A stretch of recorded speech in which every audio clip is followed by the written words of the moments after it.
the EPCHS. Heard everywhere podcasts can be found, and always at the EPCHS.com.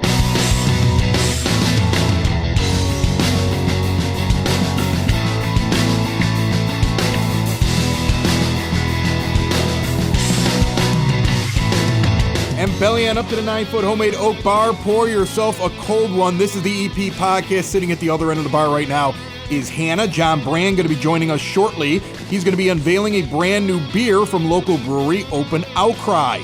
Lorraine Swanson going to be joining us by phone. She is the editor of your local patch, and she's not only covering Evergreen Park elections, but she's covering the surrounding area. We're bringing her in to ask her impressions, hear some stories, maybe get a prediction or two about the Evergreen Park races, as early voting has now opened, and it will go all the way up through April 5th, with the main election and polling going on April 6th for all the local elections. In moments, we're going to talk with some extraordinary kids from Central Middle School and Amy Kazin from Evergreen Park Community High School joining us right here to talk about some big stuff going on over the next month, over at the high school. And it is all brought to you by the First National Bank of Evergreen Park. At First National Bank of Evergreen Park, they know having a bank that can deliver under pressure makes all of the difference.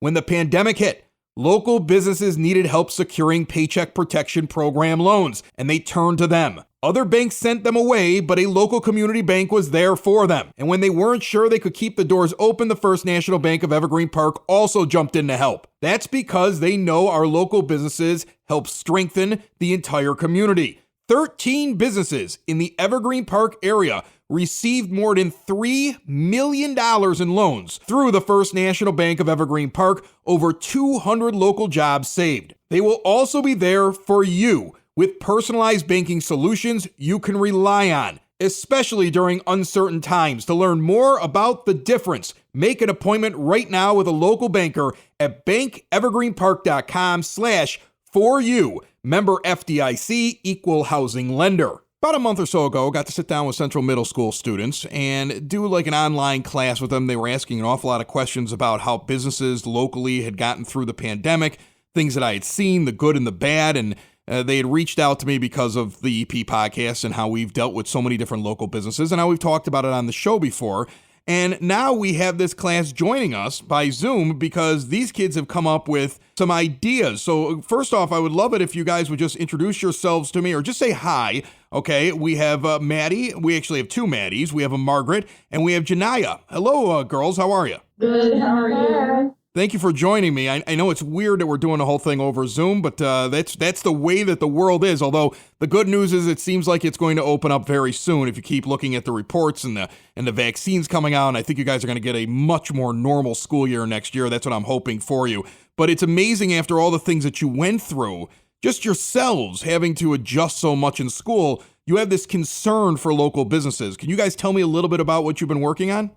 So we looked at all the businesses in our community and we saw that some of them were not doing so good. So we wanted to find all the ways that we could help them and get their names out into the community so that they could have more customers. How did you first of all start looking into it? Was it you sat down with a bunch of local business owners, like you sat down with me? How did you gather your information to figure out what you wanted to do? We contacted a bunch of different people that we know that own a business or work in one, and we met with them on Zoom and asked them questions so we could get information about how businesses ran, how you started, what they think we need to do to help. The idea for our class is that we want to make a difference in the community and be leaders. Were there certain questions they all seemed to answer the same way? What stood out to you? The way they were saying how it was hard for them during the pandemic and what they did to get to where they are now. They helped each other. They talked to other communities and the business is near them. It seems like a lot of them tried to work together. Did you find that there was an awful lot of collaboration to try to figure out how to almost get the word out to customers, but help each other get through it? Yes. Yeah. What did they say they needed the most right now? Because I know that this was what the plan was, try to figure out a way to help out local businesses in Evergreen Park. The most thing that they needed was just publicity and more people knowing about their business so that it could bring in more customers. That is important. It's very hard to get the word out when you're doing something. Trust me, I'm a guy who runs a podcast, and most people had never even heard of one until I started the EP podcast. So I completely understand that. So do you guys have like a formulated plan now? Is there something that you're moving forward with as a class? We are going to start a campaign for the small businesses starting in the month of May. We will have a newsletter sent out through the Chamber of Commerce, the D124 emails and newsletters and social media, and it will list some businesses of the week and a promotion for them.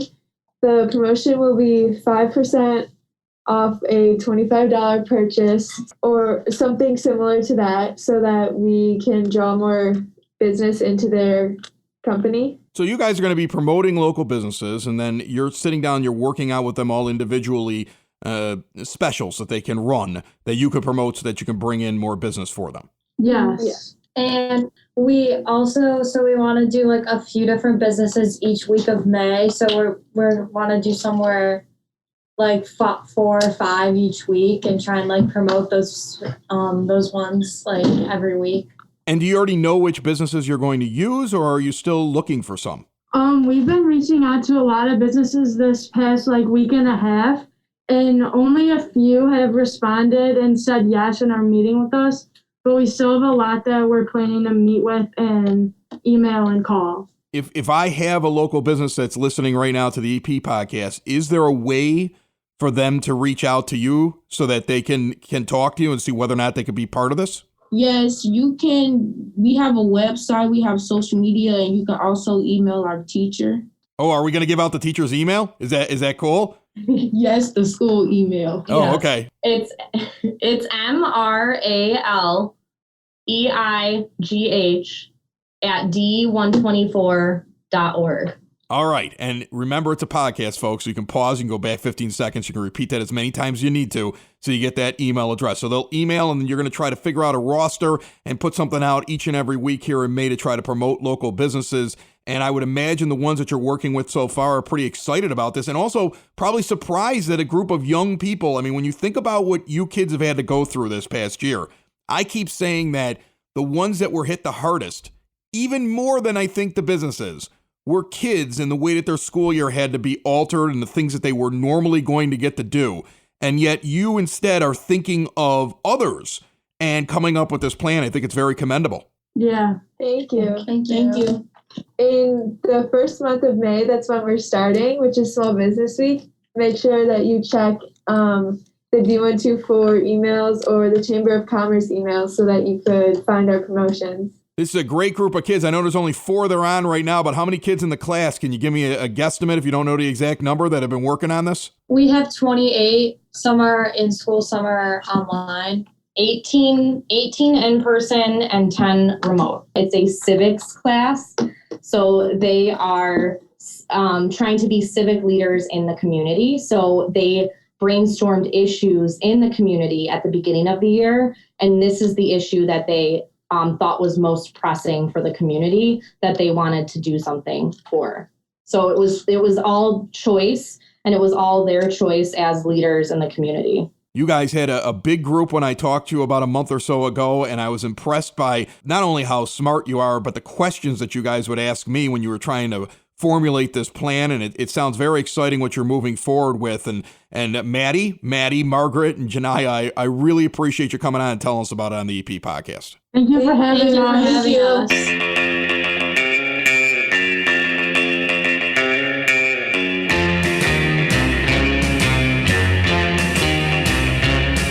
It is now time for your EP podcast, Word on the Street, brought to you by Mike Thauer and Country Insurance. You're looking for a guy that can insure you and your family, and at a moment's notice, you can reach out and say, hey man, what do I do now that my daughter's got a learner's permit? And get an answer. 708-425-1559. Early voting is now open for all races in Evergreen Park.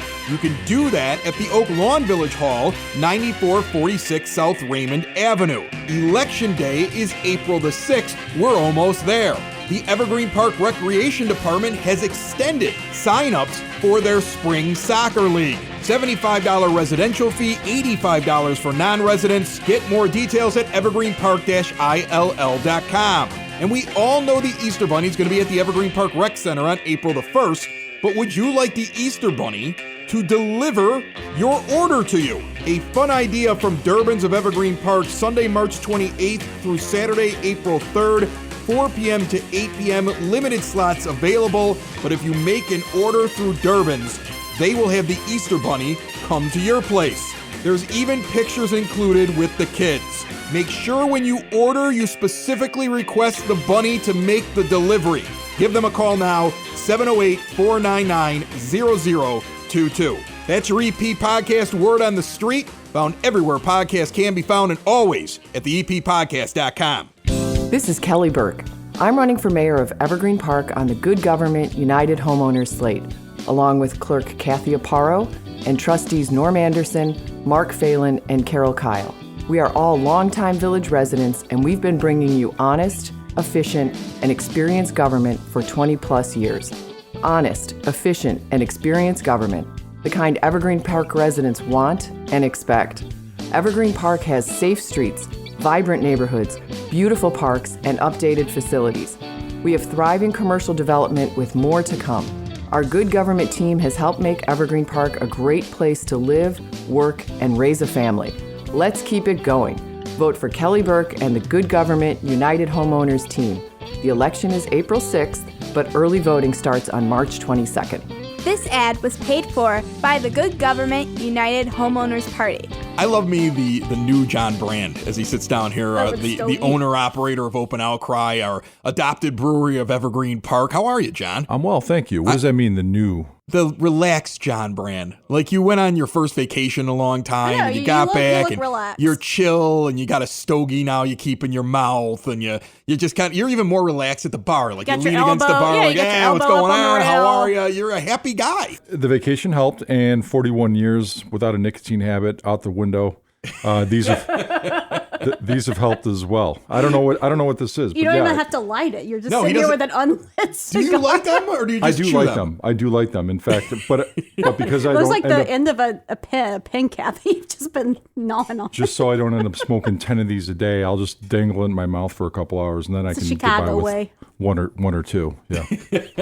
All right. So you brought something down here for us to taste while we're talking today, and this is a brand new unveiling from Open Outcry. It's experimental. Actually, the first time we're sharing this is at the 9-foot oak basement bar. So what you're drinking, Hannah, what you're pouring is Speculator Light. Your main beer is Speculator. You've always told me that this is your one that you just envision everybody to drink at Chicago's beer. It's Speculator. It's your main thing. This is what you put when you decide you're gonna to add some flavors to it, some fruit to beers. This is the one that you go to. This is your staple beer for a number of reasons. But it has become our flagship. It makes up a healthy percentage of our total sales. It was the beer that was important to us because we wanted a beer that was approachable for everybody in the community and on the south side, especially for the folks that aren't really into craft beer, where they prefer American light lagers like the Bud Light, the Miller Lite, the Coors Light drinkers. I really wanted to make those people feel comfortable coming in and having great pizza and having a locally made beer. So Speculator was really important to us from the first day we launched. We spent a lot of time in developing that beer before we opened up the doors, and it's worked out that way. It makes up almost a third of our sales. Wow. So now this is a light version. So normally when I think light beer, I think your Miller Lite, your Coors Light, your Bud Light. Some people are into these ultra beers, the idea that like they're trying to get calories down. So is this also supposed to be like a less filling, a less calorie filled beer? Is that what you're going for here? Well, that and a little bit more approachable. It's less sweet than Speculator. It's lower in alcohol. So this is around 3.8, 3.9%. Okay. So a little bit closer in ABV to an American light lager, whereas the regular Speculator is 4.8. And it's experimental. We're just trying it out. We've tried a few different iterations of it.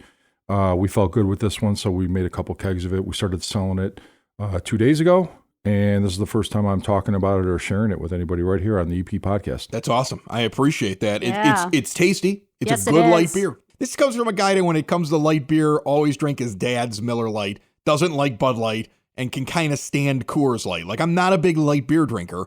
This is a good one, though. I'm very happy with what our head brewer, Will Turner, is doing to our beer portfolio. He's brewing beers that bring in the craft beer drinkers, the esoteric styles, the progressive variants, and hazy IPAs, and pastry stouts and interesting beers. At the same time, he's putting out beers that folks that aren't into that can still come in, like I said, have a good meal with their family, and maybe they're not into those things, but they can still either pour Speculator, or if we get good feedback on this and we continue to brew it, we'll put out a light version of it. So when you say light, and I don't know if you know the answer to this because I don't know how you guys figure this stuff out. When you say light, I instantly think like, all right, 96 calories, like what a Miller Lite is, or like, 90. Can you figure out, calories when you guys are brewing beer, or is that something you got to like send off to a lab? There's a formula you can plug in to come up with a calorie count in a liquid. Yeah. Have I done that for this beer? No. Okay. But I'm just amazed by the fact there's a formula you can plug in. So when you're making a beer, you can kind of figure the thing out. Well, you know how much fermentable sugar is in that liquid, right, before fermentation and after fermentation, and then you can using math, you can do a relatively close estimate of how many calories are in the beer. Now we haven't done that though. I just learned some science today. Yeah. I didn't even know that's how you would figure it out. That's amazing.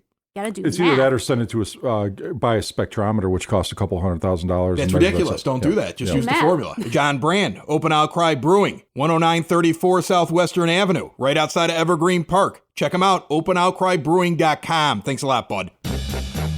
Over the past few years, I have learned so much from small business owners in Evergreen Park about how confusing owning a small business can be. And when you throw in health insurance, forget it. Nobody understands how that works. If you own a business, big or small, it's one of the biggest expenses you have all year long. And yet, we all wait until open enrollment at the end of the year, and then we think to ourselves, next year I'll get a jump on it. And then it's another year of paying way too much. If you're a business owner, big or small, HR representative that wants to impress the boss, give Butch Zemar of Elite Benefits of America a call. Save yourself or your boss thousands or even tens of thousands of dollars a year.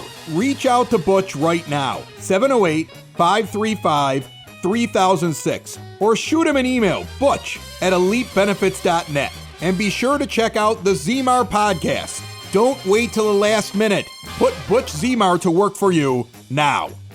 Before we bring in our next guest, I just want to say very quickly, thank you so much to each and every one of you that reached out over the weekend, whether it be by text, phone call, messages to the EP podcast page, comments when we put the show out on Friday.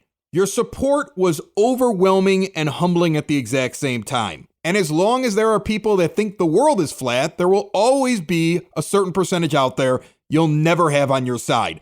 But the overwhelming support from all of you, from the bottom of my heart, thank you very much. I can't wait for the election to be over.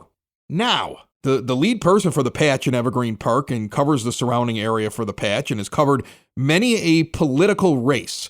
And I wanted to have Lorraine Swanson on because I wanted her honest opinion of what she's covered so far as we get close to the actual date of voting. And as this episode comes out on the day that early voting begins, it seems like it's now the time to kind of take a big picture view, Hannah, as to how things are going. How are you, Lorraine? Good.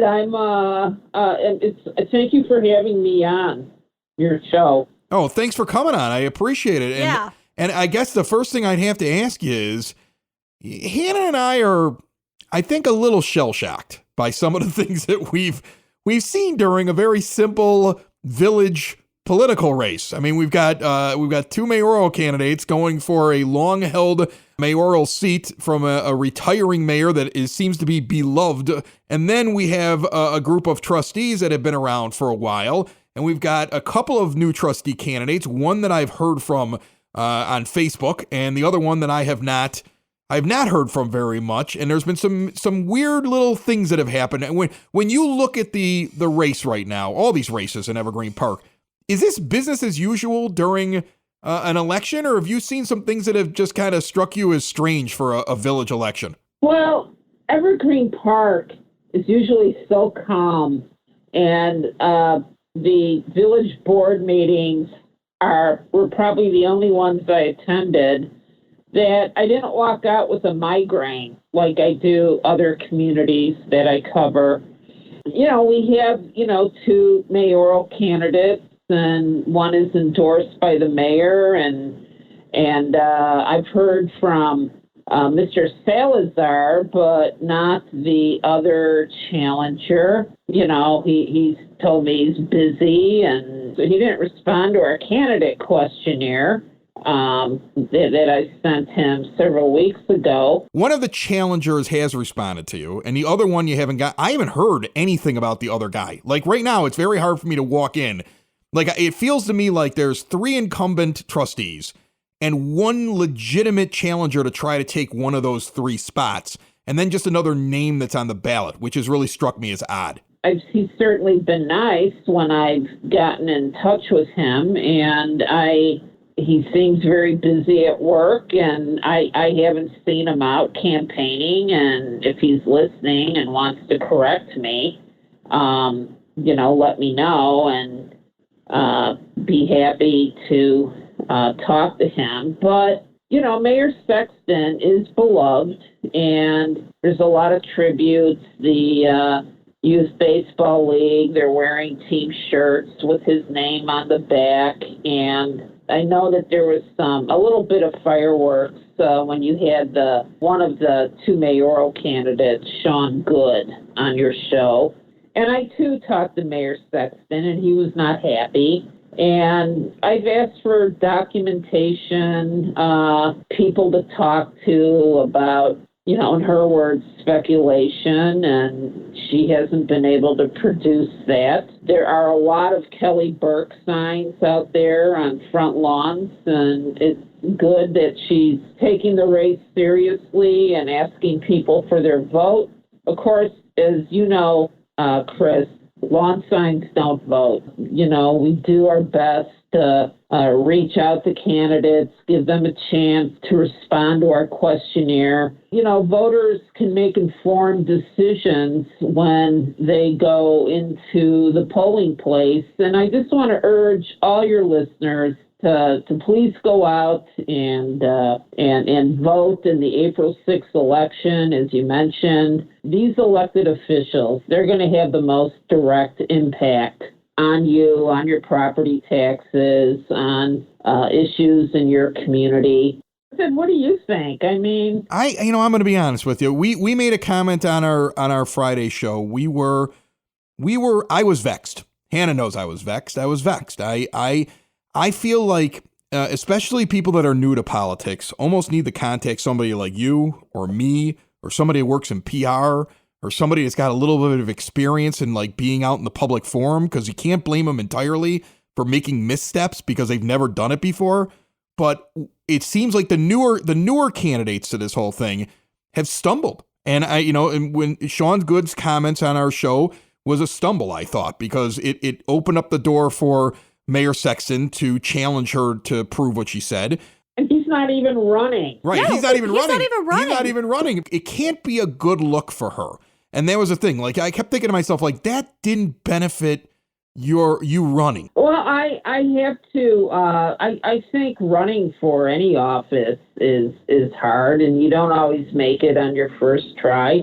If running and winning elections was easy, we'd all be doing it. So I got to ask you, does the patch do endorsements? Like, will you end up doing something like an editorial or no? No, we don't do endorsements. Do you have a prediction? I kind of, I would predict a Kelly Burke victory.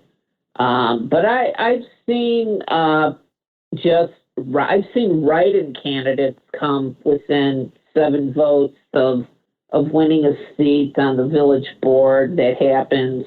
That's happened in Oak Lawn. It's happened in other towns. Keith Pico and Orland, that was considered an upset. As I said, Evergreen Park, it's usually so calm and kind of sleepy, and and then 2020 yeah, happened. I'm looking forward to April 7th when it goes back to being calm and sleepy again, no matter what. Yeah, and I like it's wonderful community. I live kind of right on the border of Oak Lawn, and, I love going to the barn, and I know the horses, Jack, Turk, and Ariel. And you're kind of on a first-name basis with the animals there, and you guys have a beautiful dog park, and I get my first coronavirus vaccine next week, so I look forward to going to restaurants and stores at the end of April. I'm excited, Lorraine, to hear that you're getting your shot soon. Yeah, and then I can come to the bunker and have a few imported beers. The bunker. Yeah, that's what like Lorraine. that. Every time I talk to Lorraine, she refers to it as the bunker. Because like that. Lorraine reaches out to me from time to time, and let's be honest, the EP podcast and the Patch have had a pretty good relationship. I would come hide down and here a lot of bunker. a lot of that is due to Lorraine, who lets the EP podcast put their feed on the Patch feed. Lorraine has been covering. I think she's doing a great job. Make sure that you continue to follow her on the Patch. Go to patch.com. Look up Evergreen Park. All of our articles are there. You can sign up for an email where they'll hit you with all the latest news in your email box every morning with the local stuff. And you also get the EP podcast delivered to you in that exact same way. It's another way for you to not miss a show, which has been awesome, Lorraine. And you an EP podcast has been a blessing, and I really appreciate your sharing it with our readers. And we're all have the same goal, and that's to just bring like the kind of information to local residents that, the only time the TV cameras seem to come is when there's some kind of tragedy or weird crime. So, it's been collaboration, and I really appreciate it. Should I do like Chris Cuomo and call you bro? Imagine one day, out of nowhere, you need your car towed. Who are you going to call? You have no idea. Right, because none of us think about that until it actually happens. So I'm going to give you a name, Dreamers Towing and Recovery. Located in Evergreen Park, Illinois, they will tow your vehicle, locally or at a long distance, at a very affordable price. What happens when your car needs a jump start? Dreamers Towing and Recovery.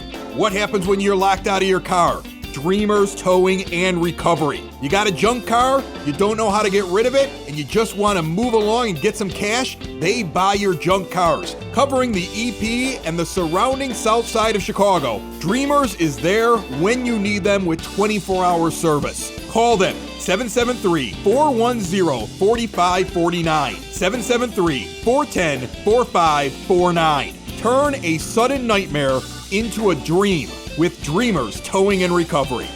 Joining me down here on the EP podcast, Amy Kazin's back. She's our good friend from Evergreen Park Community High School. And last time we talked to you, Amy, you guys were trying to figure out all kinds of stuff. Like, are we going to have a play? Because I know you're in the theater and the arts department over there. And, what's going to happen? We didn't even know if there was going to be like a high school football season, any of that stuff happening. Now there's so much going on. How excited are these kids that they're starting to get back to some semblance of normal? It's so great to have kids back in the building. There's kids in the building at 7 in the morning and 9:30 at night, all the way through with sports and activities and classes and everything. The energy in the building is fantastic. It's great to have folks back. Is it something where you're like, I've never seen kids so excited to be in school? There's definitely a lot of energy, especially with the extracurriculars. I know a lot of the athletes were waiting for a really long time to get back to practice. And so, the fact that they're able to play is fantastic. We've been able to do a lot of things in the arts. I've been there 4 nights a week with rehearsals for the show and stuff, and they're always eager to come in. And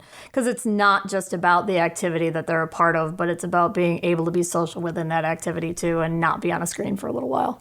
One of the things we were talking about was that you had a performance coming up, a play, if you will. I don't want to call it the wrong thing. Sure. So the show is our spring musical. Typically, we do a play in the fall and a musical in the spring. See, I knew I said the wrong thing. I could see it on your face. I said play, and you're like, it's a musical. This one's a musical, but it's fine.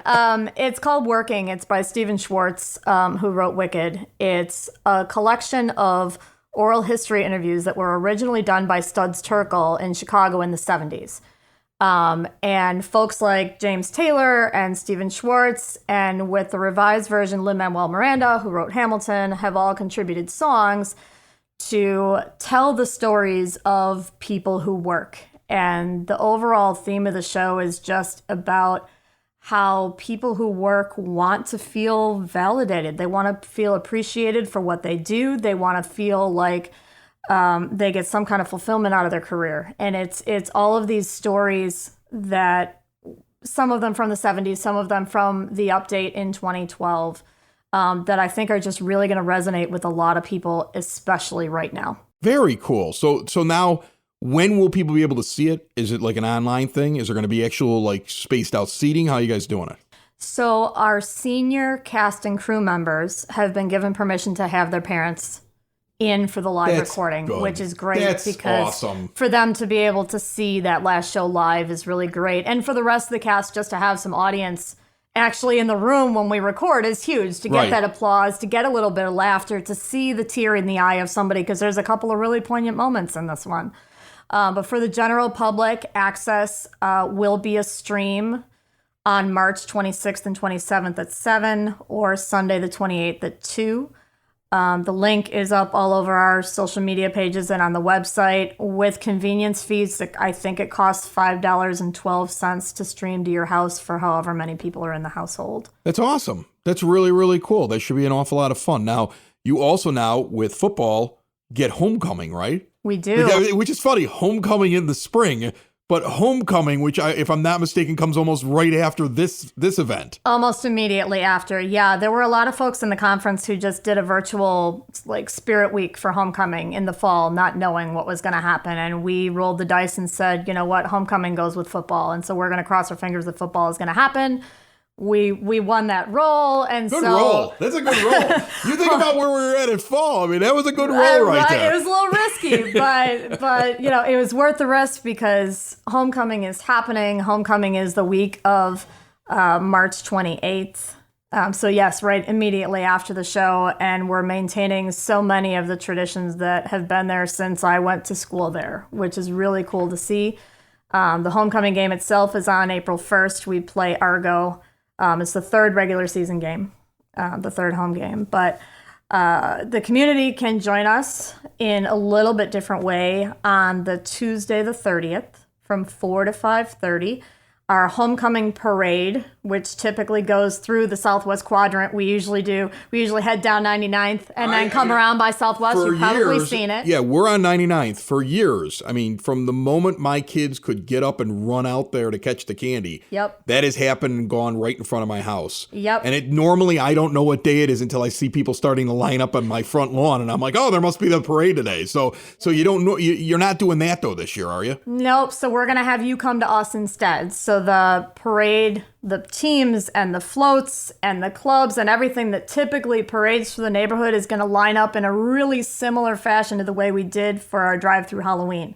We're going to line everybody up in the parking lot. The band's going to be there, cheer and dance and guard, and all of the clubs and teams will all be represented. The class competition, they're still doing all of their float decorations and all of that, so you'll get to see that. Still going to be throwing that candy, but it's going to be you driving through the parking lot to see everything instead. If I wasn't lazy, I'd go back and I would make like a collage of all the times that we have talked since this whole thing started, and to hear probably the mood changes in everything as we've talked about things going on over at the school. This is definitely probably the happiest you've been sitting down here in the last year, I think. I think you've smiled more talking to me, talking about this now, than you had combined all the other times. So it must be pretty exciting. You must be pretty happy. Yeah, I'm sure that's true. It's just... we care so much about the kids, and we want to be able to create whatever opportunities we can for the kids, and we want the kids to have a good time, and we want them to be able to make those memories and maintain those traditions that, like I said, have been there since I was there and before that, and I was there a while ago. So, you know, just to be able to have the ability to offer things like prom to the kids that we couldn't do last year because there were too many limitations in place and things, and to have the opportunity to really be creative, to really do the best that we can to create those awesome memories for kids is exciting. Another show is wrapped up, another show's in the books, another show is wrapped up, and then by the looks it's gonna be a good one, and we'll see you next week. And the nude is basement, and the nude is basement. Another show is wrapped up. Another show is wrapped up. Another show is wrapped up, and it's in the books. Another show is wrapped up. Another show is wrapped up, and by the looks, it's gonna be a good one. Nudie's Basement. Broadcast Basement. The Nudie's Basement. The Broad Basement. Slancha. The EP Podcast. Heard everywhere podcasts can be found, and always at the EPPodcast.com.